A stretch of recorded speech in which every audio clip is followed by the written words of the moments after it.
Finances do matter.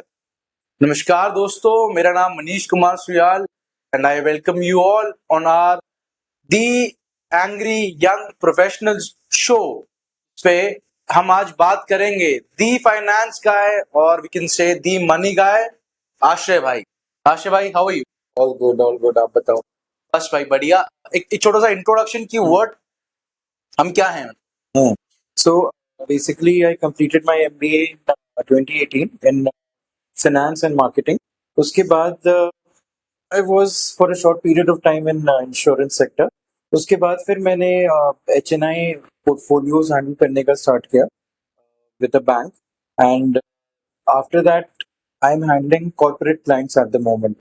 So basically, big clients whose name everyone has heard of, वो I'm handling. That is really nice. तो एक चीज जो हम लोग सब देखते हैं कि पैसा we all are earning, management we are learning from our so called management colleges, but how to manage पैसा, और यही करते हैं हमारे आश्रय भाई। आश्रय भाई, आपका वो पोर्टफोलियो जो मैनेजमेंट का जो आपने इनिशियल अपने इयर्स में किया था, जी। उसका एक छोटा सा जेस्ट एंड जो आपने किया वो एक पार्ट, एंड उसको कैसे आप यूटिलाइज कर रहे हैं एज ए नॉलेज अपना, मतलब। तो बेसिकली क्या होता है, वंस पोर्टफोलियो का एनालिसिस ऐसा होता है, पहले तो क्लाइंट्स अपने डिमांड्स रखते हैं, आपको अंडरस्टैंड करना है कि उनका रिक्वायरमेंट क्या है। तो इनिशियली क्या है, लेट्स से उनका सैलरी अगर 1 लाख है, उसमें से कितना पार्ट है जो वो एक फ्यूचर में कॉर्पस बनाना चाहता है। कितने लोग होते हैं जिनको जल्दी रिटायरमेंट चाहिए, let's say they are earning 1 lakh. उनमें से हम भी हैं, मैं भी चाह रहा हूँ जल्दी रिटायरमेंट ले लो। हाँ। तो उसमें बेसिकली क्या होता है, you calculate your expenses. For example, अगर कोई 1 लाख अर्न कर रहा है, हिज एक्सपेंस वुड बी 40,000 45,000। उसको अगर आप कैलकुलेट करते हो for a year, it comes around 5.4 lakhs, something around that. ठीक है, अब जो 5.4 lakhs है, that is for 1 year. If let's say you are at the age of 30 and एक सर्टेन अमाउंट ऑफ टाइम के बाद आप करना चाहते हो, लेट्स से एट 40, तो and you assume you're going to stay till 70 75, तो इतने इयर्स के लिए आपको कॉर्पस चाहिए। सो लेट्स से अगर 1 साल का 5 है, 5 लाख रिक्वायरमेंट है आपकी according to your expenses, and if you taking in inflation as well, तो अब उसमें क्या होता है कि 40 एंड 75 35 इयर्स का एटलीस्ट आपको सेविंग्स होना चाहिए, so that you can retire early. अब ये चीज तो एक अलग हो गया रिक्वायरमेंट्स का। इसके अलावा क्या होता है कि क्लाइंट से कि लेट्स से इनका सैलरी है 3 लाख, उसमें इनको किस तरह के फंड्स में क्या इन्वेस्ट करना है, रिस्क एपेटाइट क्या है, इनका गोल क्या है, शॉर्ट टर्म गोल है, लॉन्ग टर्म गोल है, उसके बेसिस पे पूरे जो इन्वेस्टमेंट्स के डिसीजंस होते हैं, स्ट्रैटेजीज होते हैं, वो चेंज हो जाते हैं। तो ये ऐसे करके हम लोग प्लान करते हैं इसमें। मतलब जितना मैं आपने अभी बोला, मैं यही चीज समझा कि हम लोग ग्रेजुएट होते हैं 3 साल में। हाँ। तो हम लोग ये मान सकते हैं कि अगर मेरे को जल्दी अर्ली रिटायरमेंट चाहिए, तो वो मेरा टेन्योर है ग्रेजुएशन का। हाँ। नॉर्मल रूटीन से वो जो वर्क रूटीन है, तो अगर 3 साल के बाद मुझे डिग्री मिल रही है, तो 3 साल की डिग्री में मैंने कम से कम 6 सेमेस्टर्स के एग्जाम दिए हैं। हाँ। तो सिमिलरली ये जो एग्जाम्स हैं कि आपका फंड्स ऊपर जा रहा है नीचे जा रहा है, जिसे हम कहते हैं क्रेडिट लाइन। तो मतलब आप 35 पे ग्रेजुएट होंगे तब जाकर के आपको एक बढ़िया अमाउंट मिलेगा। ये 35 में आप पोर्टफोलियो बना रहे हैं, मतलब नॉर्मली हम क्या। हाँ। तो बेसिकली यही होता है, इनिशियली तो हमें टाइम लग जाता है समझने में कि करना क्या है। इनिशियली क्या होता है कि वी आर लाइक दिस कि हमने अर्निंग स्टार्ट की है, हम लोग एक्सपेंस करते हैं, जो भी कॉस्टली प्रोडक्ट्स होता है वो ले लेते हैं, जो अभी बहुत ज्यादा यूथ के साथ प्रॉब्लम है। हाँ। जिस चीज के चलते यूएस में 2008 में रिसेशन आया, मेन रीजन यही था कि क्रेडिट लाइन पे बहुत ज्यादा फोकस हो गए थे। आज के डेट में लोग पीयर प्रेशर बोल रहे हैं या दिखाने के लिए बोल रहे हैं, लोग आईफोन लेके, बिल्कुल बिल्कुल, when they are not financially stable. तो आप देखोगे अभी यूट्यूब पे, इंस्टाग्राम पे रील्स आते हैं कि सम पर्सन वेजिटेबल सेलर का बेटा है एंड उसकी मदर रोते हुए शॉप में आई है एंड दे आर परचेजिंग। क्यों? Because he didn't eat for 3 days because he wanted an iPhone. मतलब क्यों चाहिए वो तो एक रीजन।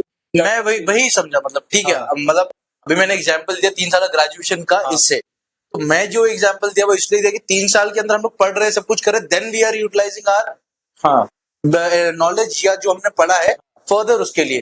तो ये जब मान लीजिए जिसको अर्ली रिटायरमेंट चाहिए, लेट्स से जैसे मैं अभी 30 का हूँ, तो मेरे को 5 साल के बाद रिटायरमेंट चाहिए, तो 5 साल के अंदर मेरे को अपना पोर्टफोलियो इतना स्ट्रॉन्ग करना पड़ेगा कि मैं 35 के बाद मैं सर्वाइव कर पाऊं, और वो सारी चीजें अब कह रहे हैं एप्पल खरीदना है या इनकेस कोई भी रैंडम चीज खरीदनी है, हमें लोगों के लिए एप्पल है, मेरे लिए घर है बड़ा बढ़िया सा, तो 35 के बाद ही मैं उसको ले पाऊंगा, क्योंकि 35 तो मेरे को पोर्टफोलियो मैनेज करके रखना है अपना, कि मैं मतलब अभी आपने कहा कि 30% सेविंग, इतना सेविंग आपने कहा 1 लाख में से 35 सेव कर दिया, ये कर दिया, तो ये सेविंग रहेगा तभी जाकर तो मैं ले पाऊंगा।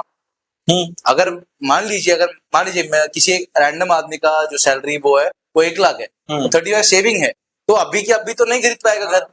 एंड इसमें भी एक फिलॉसफी और है, लेट्स से आपको एक आईफोन लेना है but at this point you don't have the money, ठीक है, एंड इसमें बेसिकली क्या है, if you take it at this moment, मतलब आज आप शॉप में गए ले लो, you can take it, credit card से आपने किया, ईएमआई किया, you paying 15% 18% for a year.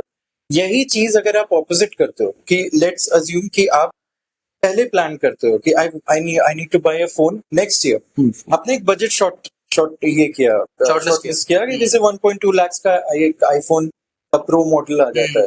अब इसके अकॉर्डिंग आप प्लान करो, because instead of paying interest to someone, why not invest that money in the market and gain interest and then purchase it? So in the end, you wouldn't be paying 1.2. You would be accumulating 1 lakh, 1,10,000. और बाकी जो interest है, that would be becoming the cost for your phone. तो अब मेरे better समझ में आया कि प्री प्लान कर लें चीजों को।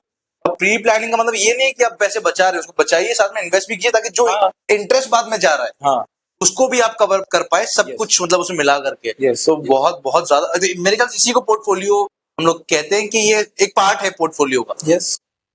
That is great. अगर आपको मान लीजिए एक घर खरीदना है और आपका घर मतलब 50 लाख का है, तो ठीक है 10 साल बाद खरीदिए, 50 लाख का जितना आपका इंटरेस्ट जा रहा है उतना उससे इंटरेस्ट ले लीजिए आप उसको इन्वेस्ट करके। बट इसमें भी कैच होता है, but when you look at homes, लोग कितने बार होम लोन्स लेते हैं because they are able to ये रिड्यूस देयर ये टैक्स पेड। तो इसमें क्या होता है कि इंटरेस्ट का जब आप होम लोन का ये देते हैं आप EMIs, that has basically 2 components, एक होता है प्रिंसिपल एंड एक होता है इंटरेस्ट। तो इंटरेस्ट पे भी you get rebate and principal पे भी you get rebate. I am not remembering the exact amount, but इसमें भी रिबेट मिलता है। So that is why many people take loans to reduce that. And एक ये होता है कि when you want to buy it without loan, because क्या होता है ना, जब आप लोन का इंटरेस्ट कैलकुलेट करते हो over the years, if you're taking a 50 lakh loan at the end of a 20 year 30 year loan period, you end up paying around 96 lakhs to 1 crore to the bank.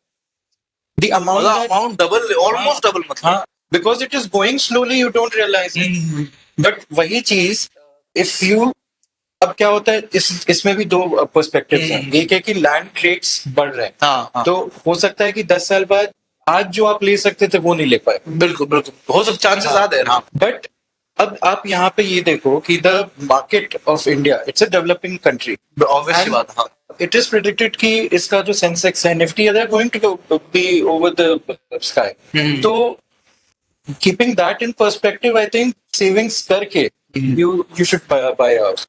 अभी अगर आप for example let's calculate, अगर आप normally 3 BHK लेते हैं in let's say Noida suburb areas, तो 25,000 is something where you can easily get a 2 BHK 3 BHK flat जहाँ पे you can stay। अब अगर वही चीज you were purchasing it would have costed you around 75 lakhs 1 crore। आराम से 3 BHK आराम से 75 lakhs। आप फिर हम लोग फिर भी कम कैलकुलेट करें, but let's take it as an example. So अब इसमें क्या है, the EMI would have come close to around 50,000 60,000 आराम से। In that place you're paying rent of 25। जो difference है, just consider it to be the EMI and just start collecting it। And उस point of time पे you can just do मतलब get it done। अब इसमें भी बहुत सारे चीज होते हैं कि for certain goals, जैसे आप क्या कर रहे हो, हर साल एक इंस्टॉलमेंट एडिशनल सेव कर रहे हो, और फिर उसको डाल दिया EMI में। तो ये सारे चीज अलग अलग तरीके हैं। For someone who wants to reduce their ITR का मतलब टैक्स पेड, वो लोन लेते हैं। For someone who doesn't want any burden of loan, वो लोग डायरेक्टली सेव करते हैं, कैश निकाल मतलब डायरेक्ट पेमेंट कर देते हैं। तो ये चीज हम लोग समझते नहीं है भाई। ये चीज बस एक समझाने के लिए छोटा सा मेरा एक सवाल है कि लोन लेना और क्रेडिट लाइन लेना, क्रेडिट लाइन मैं एग्जांपल मैं कह रहा हूँ, क्रेडिट लाइन मतलब क्रेडिट कार्ड्स, लोन लेना और क्रेडिट कार्ड्स में ज्यादा डिफरेंस क्या है? अगर डिफरेंस है तो कुछ ना कुछ सिमिलरिटी भी होगी, क्योंकि हमारे पास तो कुछ है नहीं उसका। अगर इनकेस किसी की सैलरी 1 लाख रुपए है तो उसको क्रेडिट लाइन मिल जाएगी 1.5 लाख रुपए या 2 लाख, जो भी है वो उसकी डिपेंड करता है। बट लोन ले रहे हैं, लोन के लिए भी हमें मतलब अपना सिबिल बना के रखना पड़ेगा कि भाई हमारा इतना है, देन वी कैन। और हर मान लीजिए अगर किसी का बढ़िया सिबिल स्कोर भी है तो उसको नहीं मिलता है अचानक से, आप मांग लो कि मुझे 50 लाख चाहिए, मेरा सिबिल स्कोर भी बढ़िया है। तो इस चीज में लोन में और क्रेडिट लाइन में क्या डिफरेंस है? सो बेसिकली क्या है ना, आप अगर सिबिल स्कोर देखते हो, इट इज नॉट कि आपको कितने का लोन मिल सकता है, बट इट इज बेसिकली कि आपने अपना क्रेडिट कितना आपका रीपेइंग जो रीपेइंग था, टाइमली रहा नहीं रहा, आपके अर्निंग्स के अकॉर्डिंग आपने कितना लिमिट क्रेडिट कार्ड्स में रखा है, अच्छा और उसको आप यूटिलाइज कितना कर रहे हो। So if you are utilising, अब मान लीजिए आपका क्रेडिट कार्ड्स का total limit is 10 lakhs, if you are utilising more than 30%, your CIBIL reduces. Okay yes, तो this is something which few people know. Plus जब लोग, specially the finance people know this. हाँ, जब आप loans के लिए apply करते हैं तो the company that is going to provide you a loan that goes into CIBIL side and takes out your report. हाँ, अब इसमें क्या होता है, because you are trying for a loan, इसमें 10 points get reduced in your CIBIL. अच्छा, जितने time आप लोन के लिए अप्लाई कर रहे हैं आपका 10 पॉइंट रिड्यूस हो रहा है। सो फॉर एग्जाम्पल, कोई एक होता है जो इधर से पॉइंट बैंक ए, बैंक बी, बैंक सी, बैंक डी सब में जा रहे हैं कि मेरा सैंक्शन करो, और हाँ, जिसका sanction जो लास्ट में रेट जिसका कम होगा उस पे करेंगे। हाँ, तो that is also harmful thing. तो मैं आपको कह रहा हूँ लोन लेना है तो लीजिए, पर इतने ज्यादा एप्लीकेशन मत लीजिए। लॉजिकली ये चलिए ठीक है, हाँ। बट भाई ये आपने लोन का सेगमेंट बताया, अभी क्रेडिट कार्ड का अब मतलब क्रेडिट कार्ड में क्या है ना, बिकॉज इट इज समथिंग ना जो एक अटैच करना चाहता है इंडिविजुअल्स को, एंड आज के डेट में क्या है, लोग क्रेडिट पे ज्यादा है। हाँ, फॉर एग्जाम्पल, अभी कितने फ्रेंड्स होंगे मेरे जिनका सैलरी आया and 80-85% of it is gone into the credit card bill भर रहे हैं। एंड एक ये लूप हो जाता है कि आप चाहते हुए भी उसको खत्म नहीं कर पा रहे हो। There is no savings because you don't have money. आप क्रेडिट कार्ड का ही भरते जा रहे हो, और अगर आप क्रेडिट कार्ड से ईएमआईज भी कर रहे हो, पेइंग 15-20% फॉर हाँ हाँ हाँ, वो तो है, वो तो है। And bank charges quite hefty amount for that. अलावा मतलब जब आप स्टेटमेंट्स ड्यू होते हैं and you pay, for example there are two things, एक होता है कि आप फुल पे कर दो, हाँ। पे करो, एक होता है मिनिमम ड्यू, और एक होता है कि अपने अकॉर्डिंग आप पे करो। हाँ। अगर आप फुल पे करते हो तो there are no charges, but अगर आप मिनिमम ड्यू करते हो, फॉर एग्जांपल लेट्स से 8,000 दिया, हाँ। 7,000 पे, दे चार्ज 35 to 50%। बहुत ज्यादा है। हाँ, so 35-40 मतलब, तब भाई आप क्रेडिट कार्ड ले रहे हैं तो इसको स्पेंड कम कीजिए, और अगर स्पेंड कम नहीं कर रहे तो इसको एक बार में पे कर दीजिए, क्योंकि आपको एक्स्ट्रा में 35-40% देना पड़ जाएगा। बट इसमें भी एक कैच है, बिकॉज क्या होता है ना कि क्रेडिट कार्ड लोग उस तरह से यूज नहीं करे how it is meant to be. आप अगर आपके अकाउंट में पैसे हैं, आप अकाउंट से मतलब आप क्रेडिट कार्ड से स्वाइप करो, क्योंकि उसमें रिवॉर्ड पॉइंट्स बहुत ज्यादा जनरेट होते हैं। हाँ, ये तो है। हाँ, तो अब रिवॉर्ड पॉइंट्स जब जनरेट होते हैं, आप नॉर्मल स्वाइप करो, फ्लाइट टिकट्स हो गए, आपके कहीं भी आप ट्रैवल कर रहे हो, होटल्स बुक कर रहे हो, आपका जो पेट्रोल एक्सपेंस है, डेजिग्नेटेड क्रेडिट कार्ड्स अलग अलग होते हैं, इंडियन ऑयल के लिए, भारत पेट्रोलियम, और अलग अलग पर्पस सबके सॉल्व करते हैं जिसका जो रिक्वायरमेंट है। बिल्कुल, वो चीज अगर आप करते हो तो आपको बेनिफिट्स मिलते हैं। फॉर एग्जाम्पल, मेरा ट्रैवलिंग ज्यादा है, मैं हर 1 महीने से 2 महीने में मेरा आई थिंक कॉस्ट होगा अराउंड, डीजल का मंथली इट इज अराउंड 15,000। हाँ, अब इसमें रिबेट भी मिलता होगा इनकेस अगर आपका कोई कार्ड होगा, मतलब कोई fuel surcharge, fuel surcharge, fuel rebate जिसे हम कह सकते हैं। तब इसमें क्या होता है कि जैसे मेरा इतना है, मैं एवरी 2 months और 3 months में एक बार फुल टैंक फ्री में करा लेता हूँ, क्रेडिट कार्ड यूज करके। ये मेरे को भी नहीं पता था यार। This is nice. मतलब अगर आप 2 महीने 3 महीने कंटिन्यूसली अपना मतलब वो फ्यूल वाला कार्ड चला रहे हैं, तो एक टैंक फ्री का, हाँ, मतलब लॉजिकली फ्री का नहीं, बट हाँ आपको रिवॉर्ड्स मिल जाएंगे। हाँ, reward point basically reward points का भी वही होता है, जितने रिवॉर्ड पॉइंट आई थिंक पर 100 का स्पेंड पे आपको 2 रिवॉर्ड पॉइंट्स मिलता है। Nice. And 4 reward points are equal to 1 rupee. तो वैसे करके वो कैलकुलेट होते जाता है। अब क्या होता है, जब आप स्पेसिफिक कार्ड लेते हो उस पर्पस के लिए, जैसे आपने पेट्रोल या इसके लिए एक कार्ड लिया, उसमें आपको उस पर्टिकुलर परचेज पे रिवॉर्ड पॉइंट ज्यादा मिल जाता है। अच्छा, हाँ, अच्छा, तो उसका के अकॉर्डिंग अगर आप फ्लाइट्स ले रहे हो तो फ्लाइट के लिए कितने जो भी price किसी है? भी रैंडम बैंक हाँ, का है उसका मतलब वो वाला, मतलब जिसमें फ्लाइट वाला ऑप्शन है हम वो वाला ले सकते हैं, हाँ, मतलब रिवॉर्ड्स मिल जाएंगे। हाँ, तो ये सारे चीज बेनिफिट्स भी है क्रेडिट कार्ड के, ऐसा नहीं है। अच्छा भाई, one thing I personally wanted to ask, मेरे कुछ फ्रेंड जिन्होंने पूछा कि भाई ये आप पूछना एक बार सवाल, तो लोग कहते हैं कि लोन लीजिए, लोन ठीक है, अगर आदमी ने हाउस लोन लिया है तो ठीक है, ऑब्वियस सी बात है वो उसका हाउस का जा रहा है, हाँ, अभी हाउस का जा रहा है तो उसका जो हाउस का वैल्यू वो भी बढ़ेगा, तो समवेयर उसको कहीं ना कहीं हेल्प करेगा।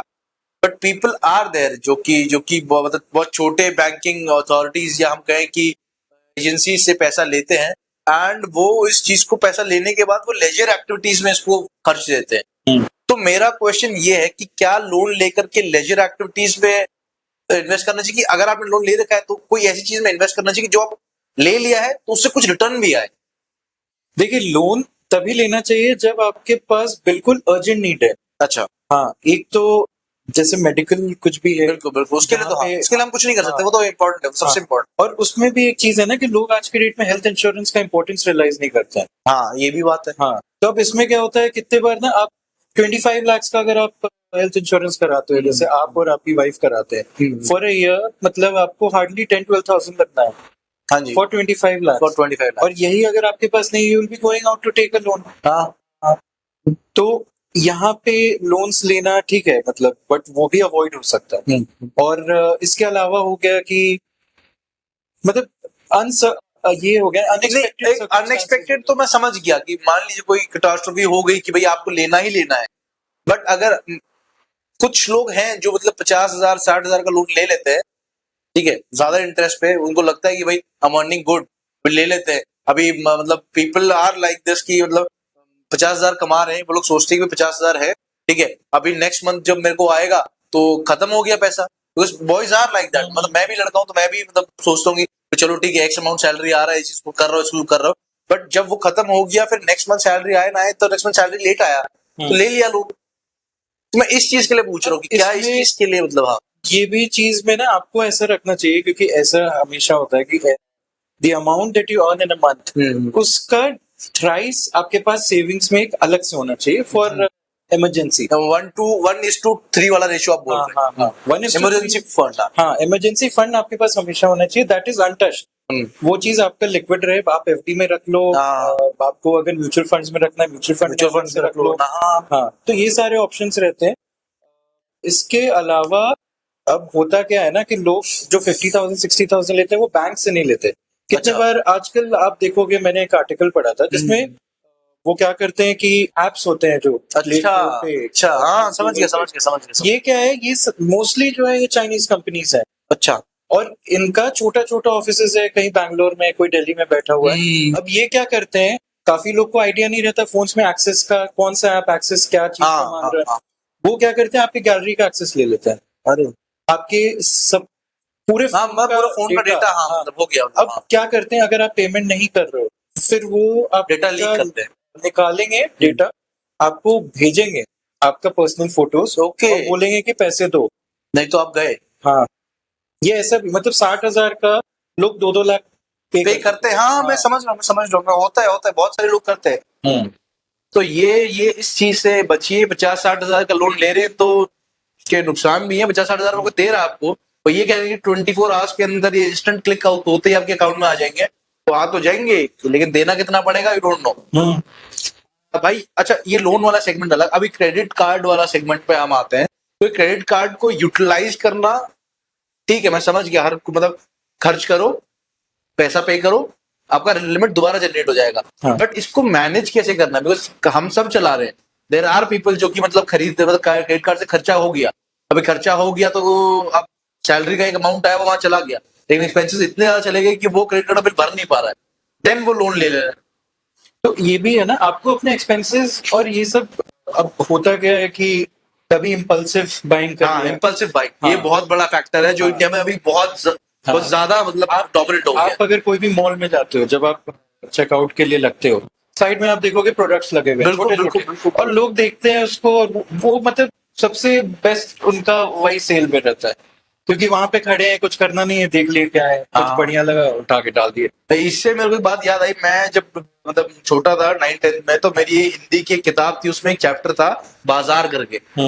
तो उनमें वो जो लड़की होती है वो अपने फादर के साथ बाजार में जाती है, उसके पापा उसको बस, पूरा स्टोरी नहीं बता रहा हूँ, उसके पापा उसको बस यही कहते हैं कि बेटा बाजार में जाना आसान तो है, वहां से लौट के आना आसान नहीं है, क्योंकि आप जाग रहे हो जेब में 100 रुपए लेकर के। इनकेस उस टाइम पर तो स्टोरी जब मैं 9th-10th में पढ़ी थी तो वो भी पुरानी, उससे पहले तो उस टाइम में अगर आप जॉब जेब में 100 रुपए लेके जा रहे हो तो जरूरी नहीं है कि आप 100 रुपए वापस लेके भी आओगे, तो इसीलिए चैलेंजिंग है। अब आज के डेट में ये भी होता है ना, अगर आप, एक तो इंटरनेट का इतना ज्यादा है कि लोगों को हाँ। पता है कि कौन सा ब्रांड का क्या है। तो अगर आप टीवी का, जैसे अगर कोई परचेज करने जा रहा है, अब उसको दिख रहा है कि MI है, सोनी है, ये हो गया सैमसंग, सैमसंग हो गया। तो इसमें ना अब वो ऊपर का वेरिएंट देखना है कि एक बार ले रहे हैं, महंगा ले ले। एक ये आइडियोलॉजी मतलब एक शिफ्ट हो रही है, मैंने देखा है। आदमी पहले क्या करता कि पहले देखता था कि पहले चीज थोड़ी सस्ती मिल जाए, हाँ। फिर कुछ लोगों के, हमारी सोसाइटी हम ही इसके पार्ट है, तो हमने सोचा कि यार एक बारी में इन्वेस्ट करो, बड़ा इन्वेस्ट करो और जिंदगी भर खुश रहो। हम कर भी देते हैं। अब इसमें आप एक और चीज देखना, 10 years आप जब पीछे जाते हो तो जो किसी भी फैमिली का फर्स्ट कार हुआ करता था, हाँ। That used to be below 5 lakhs। हाँ। आज के डेट में फर्स्ट कार लोग का बलेनो हो रहा है, क्रेटा हो रहा है। तो अब वो जा रहा है 10 के आसपास। हाँ, नहीं तो टॉप मॉडल क्रेटा अगर आप देखते हो, इट गोज टू 22 lakhs। अरे नाइस। तो ऑल ऑफ दिस कंबाइन की, मतलब लोग के एक्सपेंस बढ़ गए हैं, बट सेविंग्स खत्म हो गया। हाँ, तो ये सेविंग्स को, मतलब यही सेविंग्स का तो आप पोर्टफोलियो, मतलब सेविंग्स का पोर्टफोलियो, क्रेडिट का पोर्टफोलियो। हमारा एक्चुअली क्या होता था ना कि हमारे क्लाइंट्स जो रहते हैं, जैसे कंसल्टेंसीज और ये सारे, ये फिर बिजनेस एंगल आ गया जो आप, मैं अभी इंडिविजुअल, नहीं, मैं वो बात नहीं कर रहा, मैं जो बिजनेस जो आपको अप्रोच करते थे, हाँ। तो उनका एक पोर्टफोलियो हो गया, उनका सेविंग्स पोर्टफोलियो नहीं हो सकता, या वो भी होगा, कंपनीज में इन्वेस्ट करते ठीक है, और एक तो उनका क्रेडिट पोर्टफोलियो हो गया। हाँ। तो जो मतलब मैं जो इंडिविजुअल एज इंडिविजुअल मैं मतलब जो पोर्टफोलियो समझता हूँ वो है कि मेरा एक सेविंग्स का पोर्टफोलियो, जिसमें कि मैं अपने सेविंग्स को यहाँ इन्वेस्ट कर रहा हूँ, वहां इन्वेस्ट कर रहा हूँ, वो अलग हो गया। एक मेरा क्रेडिट का पोर्टफोलियो कि जिसमें मेरे को क्रेडिट मिल रहा है, मैं उसको यूटिलाइज कर रहा हूँ, फिर रीपे कर रहा हूँ, फिर दोबारा वो जनरेट हो रहा है। तो ये तो पर्सनल मतलब फाइनेंशियल में आ गया। अब ये जो सेगमेंट मैं आपसे पूछने जा रहा हूँ, ये कंपनीज के ऊपर है कि इनकेस अगर कंपनीज है तो कंपनीज का क्या सेविंग्स पोर्टफोलियो भी होगा तो और क्रेडिट पोर्टफोलियो भी होगा, तो इनको कंपनीज कैसे मैनेज करती हैं, और जब मैनेज नहीं कर पाती तो आप जैसे मतलब स्मार्ट गाइज को मतलब हायर करते हैं, द फाइनेंस गाय जिन्हें हम तो कहते हैं। इसमें क्या है ना कि काफी तरीके होते हैं कंपनीज में, जब आप आते हो ना तो कॉम्प्लिकेशंस बढ़ जाते हैं, क्योंकि उनका रूल्स और ये सब जो है काफी कॉम्प्लिकेटेड। अब इसमें क्या है, जैसे एक काफी नामी एस्ट्रोलॉजी कंपनी है, मैं बताऊं। हाँ, हम उसके लिए भी थोड़ा रुक जाएंगे। हाँ। तो अब इनका क्या है कि पर डे ये 10 to 20 lakhs का SIP करते पर डे का। SIP में बहुत सही है। हाँ, 10 to 20 लाख SIP मतलब पर डे बहुत हुआ है। तो इनका कॉर्पस वैसे कलेक्ट होता है, ये लोग ओवरनाइट फंड्स में डालते हैं, लिक्विड जो फंड्स होते हैं उसमें डालते हैं, क्योंकि क्या होता है कि करंट अकाउंट में जब आप पैसे रखते हो तो बैंक 0% इंटरेस्ट देता है आपको। अच्छा। सेविंग्स में यू गेट 3.5% स्टैंडर्ड जो है।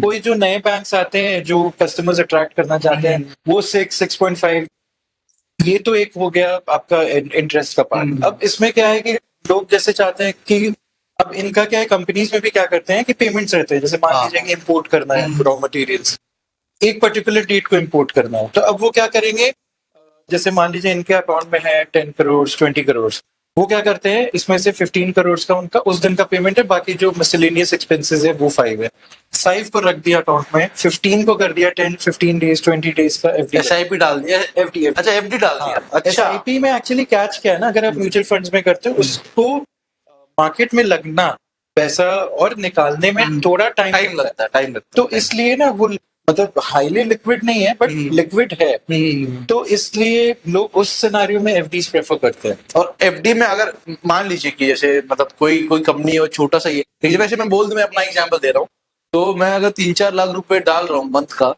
और उसके बाद अगर मान लीजिए आज मैं मतलब फर्स्ट को मैंने डाला और नेक्स्ट फर्स्ट को मैंने पेमेंट जानी है, तो मैं अगर नेक्स्ट मतलब फर्स्ट से पहले अगर मैं FD से निकालूं, तो FD का कुछ टेन्योर होता है कि आपने साल भर ही रखना है, नहीं, या अगर वो ऐसा- 15 दिन ऐसा के लिए कुछ रखा नहीं। हुआ है आप- उसमें कुछ इंटरेस्ट मिलता है? आप अगर चाहो तो 7 दिन के भी एफडी बना सकते हो। 7 दिन की भी, और उसमें इंटरेस्ट कितना होता है लगभग? मिनिमल होता है, मतलब क्योंकि 2-3-4%। हाँ, बिकॉज बैंक्स यही काम करते हैं कि आप जो पैसे डिपॉजिट करते हो उसके मतलब उसी के अगेंस्ट में वो लेंडिंग पे पैसे देते हैं कंपनीज को।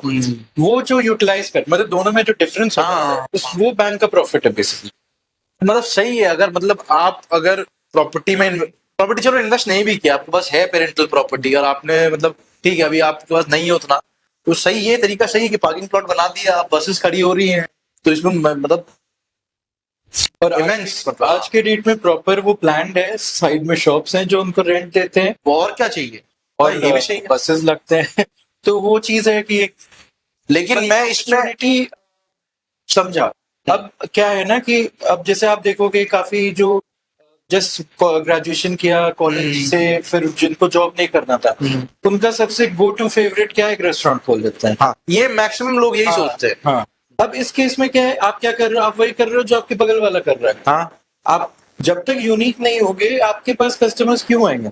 आपकी यूनिकनेस हाँ। को देख करके। हाँ, वैसे ही है अगर आप स्टार्टअप्स भी कर रहे हो, अगर आप अपना कंपनीज भी करना चाह रहे हो और पैसे नहीं है, तो आप अभी क्या है, इंडिया डिजिटलाइजेशन की तरफ मूव कर रहा है। आप ऐसे सर्विसेज के बारे में सोचो जो आज के डेट में बाहर लोग को अभी भी उसके लिए बाहर जाना पड़ता है।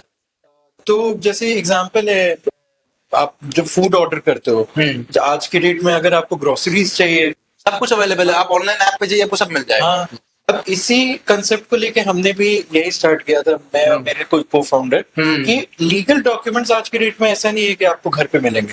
नहीं, ये हो ही नहीं सकता है। हाँ। ये नहीं हो सकता है। हाँ, हाँ, तो हाँ। यही सोच के हमने भी इसी प्लेटफॉर्म पे लेके आए इसको। अब यही चीज है, अगर आपके पास पैसे हैं तो काफी मैन्युफैक्चरिंग सेटअप्स हैं, तो मतलब और इसमें ज्यादा आपको करना भी नहीं है।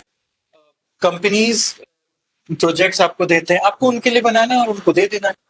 तो नोएडा में ऐसे कंपनीज है जिनका साल का टर्नओवर पूरे ग्रुप्स का मिला के 50,000 करोड़ है। भाई साहब, सिर्फ क्वाइट अ फिगर। हाँ, नहीं सही है। मतलब अब बेसिकली बात ये है कि अभी जो हम कह रहे थे कि अभी जो अब मैंने आपसे बोला कि भाई पैसा चाहिए, पैसे को बनाने के नॉलेज चाहिए, तो अभी जो आपने एग्जांपल दिया ये इसको मैं कहूँगा नॉलेज चाहिए पैसे को बनाने के लिए, और नॉलेज के साथ साथ आपको अपॉर्चुनिटी चाहिए। हाँ, अभी आपके मुंह से एक टर्म निकला अपॉर्चुनिटी मिला उनको, तो ये अपॉर्चुनिटी चाहिए बेसिकली। मतलब पैसा ऑलमोस्ट आज की डेट में सब बढ़िया अर्न कर रहे हैं, इंडिया काफी अच्छा ग्रो कर चुका है और इसकी ग्रोथ में बहुत सारे लोगों का हाथ है, और उसमें एक हाथ है हमारे ही जैसे लोगों का जो कि अर्न कर रहे हैं, इन्वेस्ट कर रहे हैं और उसके बाद कहीं ना कुछ सेटल हो रहे हैं।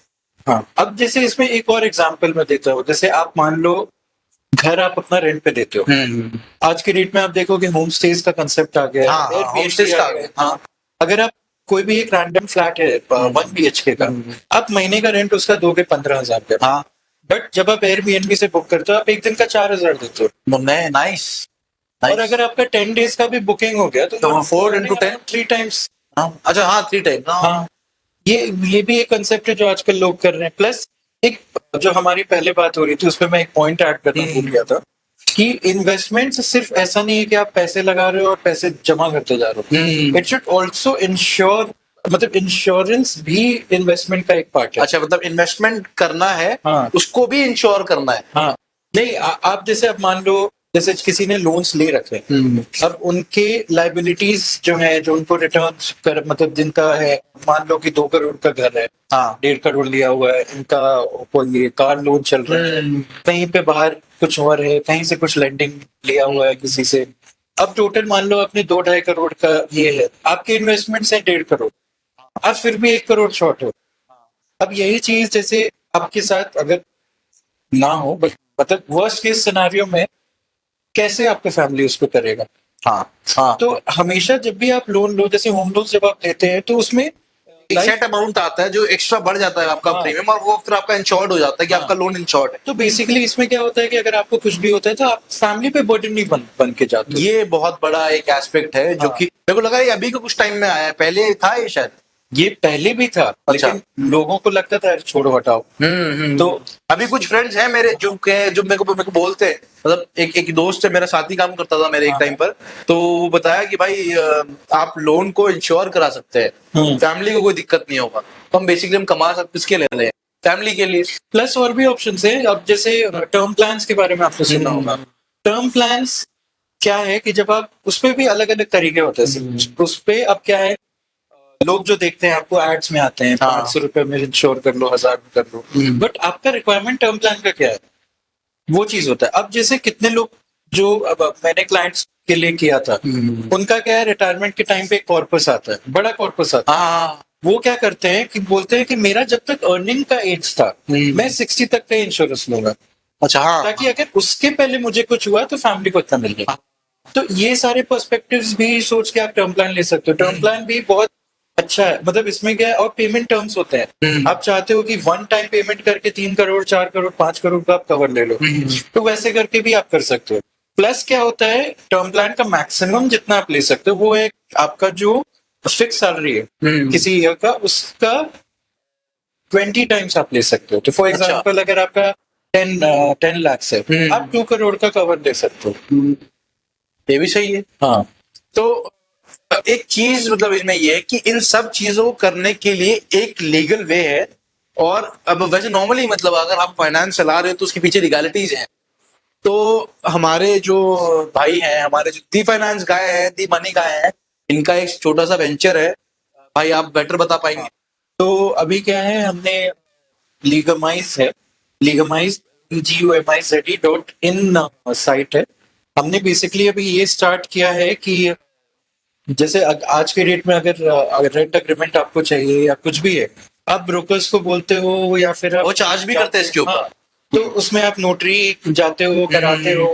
अगर आपके पास कॉन्ट्रैक्ट्स नहीं है, तो हम लोग एक्चुअली ये चाहते हैं कि कॉमन से इंडियन, मतलब क्योंकि बड़े जो लोग हैं उनके पास हैं लोग, राइट, अपना सीएस है, मतलब जो उनके पास आ जाता है। हम लोग उनको नहीं देख रहे हैं, हम लोग ये देख रहे हैं जो कॉमन मैन ऑफ इंडिया है उसके लिए ये सर्विस। बस सारे लीगल डॉक्यूमेंट्स हाँ। आपको एक जगह पे मिल जाएंगे, आपको हाँ। कुछ करने की जरूरत नहीं है। बस एक बार अपना सारे फोन details खोलिए, आपको लीगमाइज को ऑन कीजिए जी। और डॉक्यूमेंट्स को अपने पास सारे डिटेल्स आपको वेबसाइट पे ही भरने हैं, हमारे पास आएंगे और हम आपके घर पे पहुंचाएंगे। नहीं, ये भी बहुत बढ़िया है। ये मतलब ये जो अभी आपने कहा कि वो घर पहुंचाने वाला चीज, जो आपने कहा कि जो ऐप से डिलीवरी, बेस्ट बेस्ट बेस्ट, वही कंसेप्ट पे हमने ये सोचा, स्टार्टअप आइडियाज को लेके क्या करें जिसमें कॉर्पस कम चाहिए एंड उसके आगे बढ़े।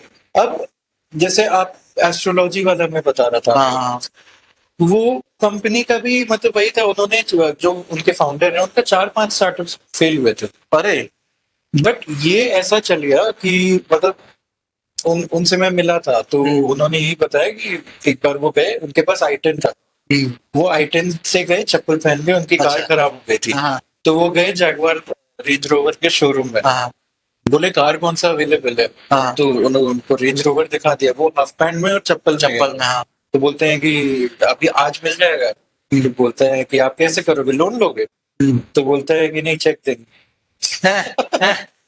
वो उसकी हालत खराब हो गई, जो सेल्स गाय होगा उसकी हालत खराब हो गई कैसे। हाँ, तो वैसे भी circumstances हाँ, रहते हैं। नहीं, ठीक है। तो बस वही है कि आपको अगर आपको फाइनेंसेस ठीक करने हैं तो इससे पहले आप लीगल चीजें देख लीजिए, लीगल चीजें पढ़ लीजिए, क्योंकि विदाउट लीगल हमारा कुछ नहीं हो सकता है। फाइनेंसेस अगर आपको चाहिए, आप चाह रहे हैं कि हम अर्न करें, सब कुछ करें, तो फाइनेंसेस आपको देखने के लिए थोड़ा लीगलिटीज भी देखनी पड़ेगी। और आपको लीगल के बारे में जानना है तो लीगमाइज पे आइए, भाई से बात कीजिए। मतलब कॉलिंग सिस्टम भी है उसमें मेरे ख्याल से, है ना? व्हाट्सएप पे हमने कनेक्ट करके, अच्छा, व्हाट्सएप पे कनेक्ट कर रहे जो हैं। भी क्वेरीज होंगे वो वहां पे आएंगे, फिर हम तो आप आइए, क्वेरीज पूछिए और अपने लिए अपॉर्चुनिटीज बनाइए। क्योंकि जैसे भाई ने कहा, इनके फ्रेंड जिन्होंने 4-5 स्टार्टअप्स किए, अभी 6th स्टार्टअप मेरे ख्याल से चल गया है। तो नॉलेज आपके पास है, फाइनेंसेस आप संभाल लेंगे क्योंकि आपके पास लीगमाइज है। हाँ। और इनकेस ये 2-3 चीजें आती हैं तो अपने अपॉर्चुनिटी बनाइए। और अपॉर्चुनिटी बनाने के लिए एक छोटा सा कोट या एक छोटी सी एडवाइस जो कि हमारे दी फाइनेंस गाय आपको देंगे, बट थोड़ा एक फाइनेंशियल वे में। तो भाई छोटा सा एडवाइस हमारे जैसे यूथ के लिए, हम भी यूथ ही हैं, हम भी यूथ ही हैं। आप स्टार्ट करो, जैसे ही जॉब आ रहा है, अगर अभी भी आप सेव नहीं कर रहे, आप अपने एक्सपेंसेस कम करो, अगर आप एक बॉल पार्क फिगर के लिए मैं बोल रहा हूँ कि आप अगर 1 लाख अर्न कर रहे हो, 50% अपने नीड्स के लिए रखो, 30% आप सेव करो और 20% वांट्स के लिए आप अपना एक अलग सेविंग्स रखो। मतलब सैलरी को डिवाइड करते हैं। हाँ, सैलरी को डिवाइड करो। आप मान के चलो कि 50% ही आपके एक्सपेंस के लिए है और बाकी जो है उसमें से 30 आप अपना सेव करो फ्यूचर के लिए।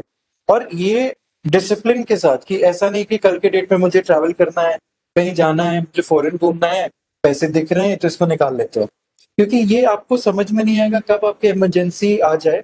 इमरजेंसी कभी भी आ सकता है, इसीलिए उसको नाम इमरजेंसी है कि कभी भी आ गया, रैंडमली खड़ा हो गया आपके सामने, अब बस आप परेशान। कोई भी सिचुएशन आ जाए, आपके पास फंड्स होने चाहिए ताकि at the end of the day आपको किसी से लेना ना पड़े। और मतलब कितने बार होता है कि जिसका फाइनेंशियली साउंड बैकग्राउंड नहीं है, वो उनके लिए सबसे ज्यादा प्रॉब्लम होता है। फिर वही वो एक डिच में गिरते जाते हैं जिसमें ट्रैप पे जिसे हम डेट ट्रैप कहते हैं। हाँ, वो एक ट्रैप, एक लोन से दूसरे लोन, दूसरे लोन से तीसरे लोन, वो करके खत्म करने की कोशिश करते रह जाते हैं, बट वो होता नहीं और फिर काफी गलत स्टेप्स उठा लेते हैं। तो ये चीज बस मैं यही बोलूंगा कि सेविंग्स आप करो, अपने लाइबिलिटीज को इंश्योर करो और आगे आप खुद जानते हो। हाँ, खुद जानते हो, आगे खुद इस्तेमाल कीजिए फिर जान जाइए। हाँ। तो आपको अगर कोई भी चीज आपको करनी है तो उसके लिए फाइनेंसेस को समझिए, फिर उसको स्टेप लीजिए और उसके बाद इन चीजों को कीजिए, क्योंकि भाई जिंदगी है, एक ही बार है हमारे पास, पैसा भी एक ही बार आता है और नेक्स्ट टाइम को जो आ रहा है वो नेक्स्ट मंथ का सैलरी है। तो अपना सैलरी को इस हिसाब से देखिए, 20, 30, 50 वाले रूल को अपनाइए और इससे ज्यादा हम क्या कह सकते हैं। तो सतर्क रहिए, समझदार रहिए और जीते रहिए। तो इसी के साथ हम एंड करते हैं आज का finance episode with the finance guy. और जाते जाते जैसे कि हम लोग हर बार करते ही हैं कि हमारे जो गेस्ट होते हैं, हमारे जो उनके लिए एक छोटा सा एक गिफ्ट जो कि हम अपने हर गेस्ट को दे रहे हैं। तो भाई आपके लिए ये लिखी हुई बुक है हमारे ही इन हाउस राइटर्स के थ्रू, तो जो मैं हूं मतलब, तो भाई ये है और ये मेरा एक बुक है जो मतलब है, लव पे है, थोड़ा है, अब इसको पढ़िएगा, नेक्स्ट टाइम आएंगे तो इसके ऊपर भी बात करेंगे। तो भाई ये आपका gift and thank you for being with us. आज लगा कि हमको फाइनेंस समझने चाहिए और समझ करके स्टेप लेने चाहिए। बाकी इसके लिए आज के लिए इतना ही। बाकी फॉलो करिए एंग्री प्रोफेशनल्स को, like, share and subscribe. Thank you very much.